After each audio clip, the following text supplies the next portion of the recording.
Hello, আসসালামু আলাইকুম guys, কেমন আছেন? আলহামদুলিল্লাহ, আপনাদের সাথে আপু রান্নাঘর থেকে।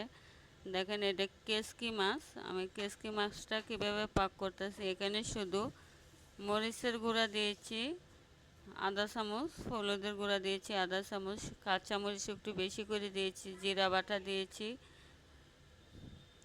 আধা চামচ।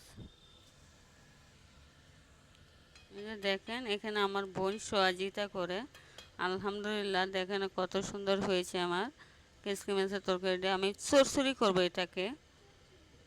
আমি মশলা অল্প দিয়েছি। দেখেন ছোটো মাছটা আমার কি সুন্দর হয়েছে, আলহামদুলিল্লাহ। এই যে ছোটো মাছটা আমি এটা চরচড়ি করার জন্য পাক করছি, আলহামদুলিল্লাহ হয়ে গেছে। আমি আর একটু ঝোল কমায় নামায় নেব, কিন্তু আমি ছোটো মাছে কাঁচামরিচটা একটু বেশিই দিই এখানে। আপনারা দেখতে থাকেন।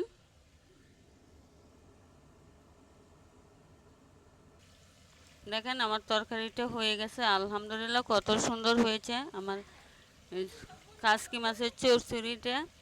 দেখেন কত সুন্দর হয়েছে। এটা একদম শুকনা করতে হবে, শুকনা না করলে ভালো লাগবে না। পুরপুরি মুরপুরি তো মানে হবে। দেখেন আমার ছোটো মাছের তরকারিটা হয়ে গেছে। আজকে আমি আলু দিয়েছি না, ঠিক আছে।